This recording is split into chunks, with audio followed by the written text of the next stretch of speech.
Hello students, तो अपन बात कर रहे हैं कि एक आयताकार कुंडली को चुंबकीय क्षेत्र में थीटा एंगल पर विचलित करके रखा जाए तो उस चुंबकीय कुंडली पर लगने वाले बल का मान अपन ज्ञात करने वाले हैं।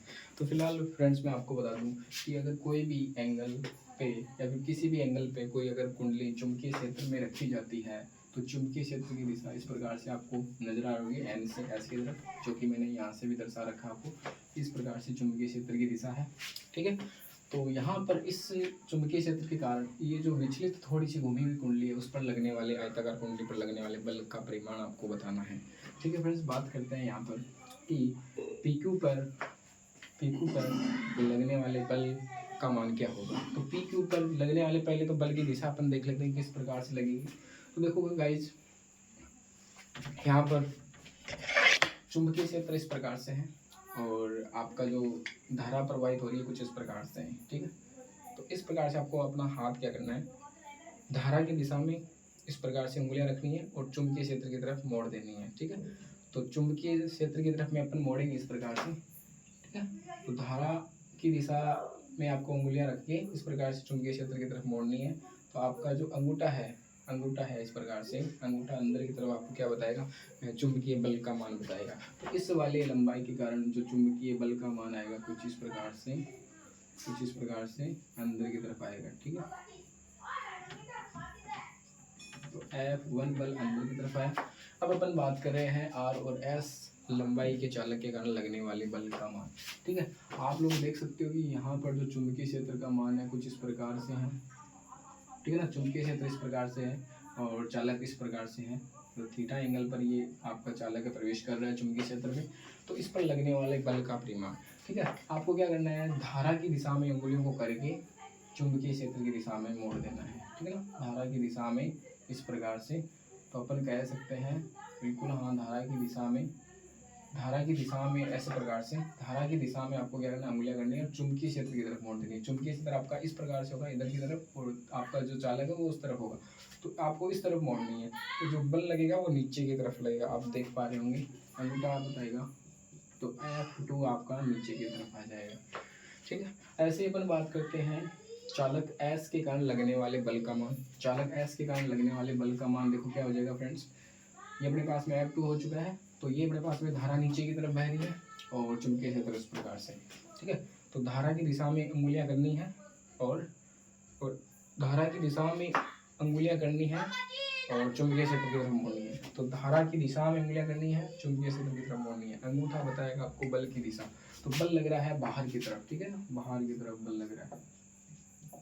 इस F3 का मान इधर आ जाएगा सामने की तरफ। वापस इस वाले चालक के कारण लगने वाले बल का परिमाण देखेंगे, ये आपका चुंबकीय क्षेत्र है B, ठीक है। कुछ इस प्रकार से, थोड़ा सा सही बनाते हैं इसको, इस प्रकार से, ठीक है।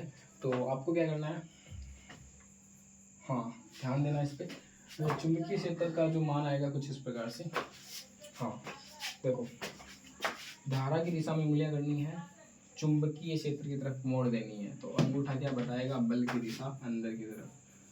तो F4 का मान आपके पास में आ चुका है, ठीक है। ध्यान देना इसमें जो एंगल बन रहा है वो थीटा बन रहा है, यहाँ पर बल का मान 0 नहीं होगा क्योंकि ये थीटा एंगल पर प्रवेश कर रहा है, ठीक है गाइस। तो बल का मान मैंने कुछ इस तरीके से बताया है। चलो, बल का जो मान होता है वो आपने पढ़ रखा है F I ब्रैकेट में L सदिश गुणा में B सदिश के बराबर होता है, इस प्रकार से। तो यहाँ पर अपन F का जब मान निकालेंगे तो ILB साइन थीटा हो जाएगा। तो यहाँ पर इस चालक के लिए अपन लिखते हैं F1 का मान क्या हो जाएगा, इस वाले चालक के लिए F1 का मान आ जाएगा अपने पास में I धारा प्रवाहित हो रही है, लंबाई अपने पास में क्या है, चौड़ाई के बराबर, तो अपन लिखेंगे B और B साइन 90 डिग्री हो जाएगा, साइन 90, ठीक है। इसका जो मान आएगा F1 का आपके पास में आ जाएगा IB और B, इसका मान 90 हो जाएगा, समीकरण नंबर 1। वापस F2 के कारण और F2 और F4 तो आपका क्या हो जाएगा, एक दूसरे के परिमाण में जो समान है वो विपरीत दिशा में होने के कारण क्या हो जाएंगे, विपरीत दिशा में होने के कारण एक दूसरे से नष्ट हो जाएंगे, ठीक है।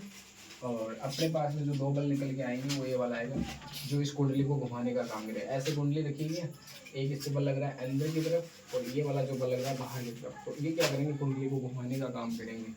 तो अपने पास में F2 का मान, F2 का तो मान नहीं लिखेंगे, अपन लिखेंगे F3 का मान। F3 का मान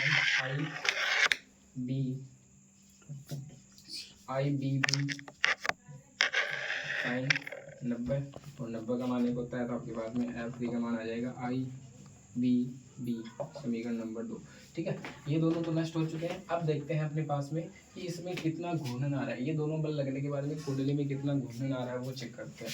ठीक है, तो देखो बल आघूर्ण लगेगा और बल आघूर्ण होता है आपका टो बराबर, बल आघूर्ण होता है टो बराबर लिखते हैं बल गुणा दोनों बलों में से किसी एक बल का परिमाण गुणा में दोनों के मध्य की लंबवत दूरी। ठीक है, ये वाली लंबवत दूरी अपने को लेनी है यहाँ पर। चलो लंबवत दूरी अपन लेते हैं, लंबवत दूरी लेंगे तो देखो क्या आएगा, लंबवत दूरी तो बल आघूर्ण टो बराबर दोनों बलों में से किसी एक बल का परिमाण आई बी गुणा में लंबवत दूरी अपने पास में क्या हो जाएगी, ए साइन थीटा हो जाएगी। ठीक है, और टो बराबर अपने पास में मान क्या आएगा, आई ए बी साइन थीटा और टो बराबर अपने पास में आ जाएगा ए का मान क्या आ जाएगा ए और इसका मान बी साइन थीटा। दिख रहा है क्या नीचे तक टो बराबर अपने पास में इसको लिख सकते हैं अपन आई ए क्रॉस गुणा बी क्रॉस। ठीक है, तो ये फॉर्मूला गाइस अपने पास में क्या आएगा, जब अपन ने क्या करा थीटा एंगल पर घुमा के एक कुंडली को रखा तो उस बल का मान। तो आपको ना थोड़ा सा यहाँ पे ध्यान रखना पड़ेगा और ज़्यादा इसमें कुछ है नहीं। Thank you.